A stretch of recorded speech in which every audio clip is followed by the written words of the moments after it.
The people decided that they wanted cool air. There was a tremendous need. And so we built a huge industry, the air conditioner industry. Hundreds of thousands of jobs, tremendous earnings opportunities, and nearly all of us now have air-conditioned homes and cars and offices. But then the people decided they wanted clean air, and they couldn't buy it in the marketplace. So they voted at the polling place. They got their elected representatives to go to the Congress and say, we are going to have clean air.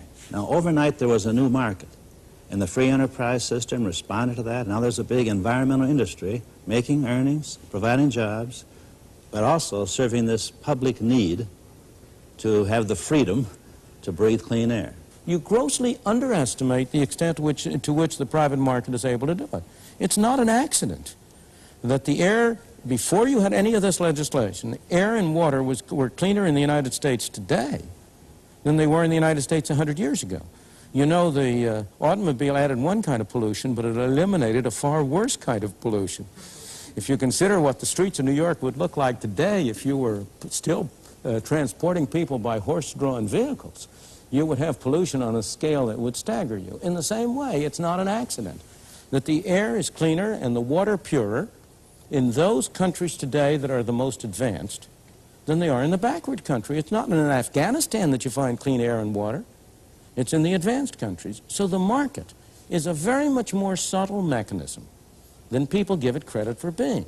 I would like to get this back to the real world, because in the real world, there is no possibility that American business, which is a welfare-dependent business system, is going to adopt these ideas. What these ideas function as in the real world is a rationalization for the myth of free enterprise, which disguises the fact of state capitalism, as an argument against social intervention in a society that does intervene on behalf of the steel industry very quickly. Finally, in terms of the American political process, I don't believe that the political process is so simple as having the people elect the government. The fact is that when a Jimmy Carter is elected president on a relatively liberal platform, he then has to win business confidence because of the control of the investment process by corporate power. And I think that fact, corporate power, rationalized by free enterprise myths, is the central problem of freedom in our time, and that's what has to be attacked. Before we come to Milton again... but I've got to comment on this, because I think we mustn't let words get in the way of what really is the case. I take it you think we don't have socialism. I would say to you that 46% of every corporation in this country is owned by the U.S. government. That's the corporate income tax. That means out of every dollar of profits that a corporation makes, 46 cents goes to the U.S. government. The actual tax is far higher than that because you tax that doubly when it comes to the individual. The extent to which corporations control their investment decisions has been increasingly reduced. The government is dictating what they spend their investment funds on in the name of pollution control and in the name of other things. It's a myth to suppose that there is some kind of a big corporate power over here. There was a time when corporations were more influential than they are now, but at the moment, I think they're a beleaguered minority rather than the dominant majority. Well, now, I'd like to take the others into this for a moment. What is the process for those of you who want to roll back the state or to push back governmental influence on the operation of the economy? Before we let Milton in on that, what would you do as an active politician, as another politician, and a businessman? Well, I personally think we ought to restrain the growth of government in the future by putting some sort of limit on government expenditures. I would like to see a constitutional amendment doing that. Otherwise, we're going to continue to have the government growing faster than the economy and thus pushing more and more of the gross national product through the tin horn of government. I think that's a mistake. It's a difficult thing to do. I hope we can find some way to do it without making ourselves less free in some way. Governor Peterson, can it be done? Yes, I think we can make substantial headway by furthering our pluralistic society, by encouraging, educating more people to think comprehensively. I think one of the big problems in our world is that leaders in government and in industry are short-sighted. They don't look at the long-term impacts of their decisions. And in a democracy such as ours, the power is with the people, just like the textbooks say.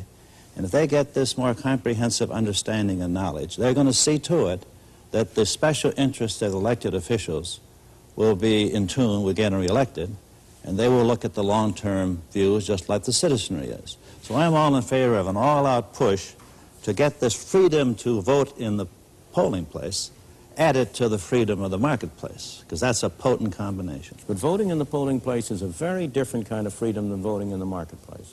When you vote in the polling place, it is important, but it's a very different kind. When you vote for a package. And if you are in the minority, you lose.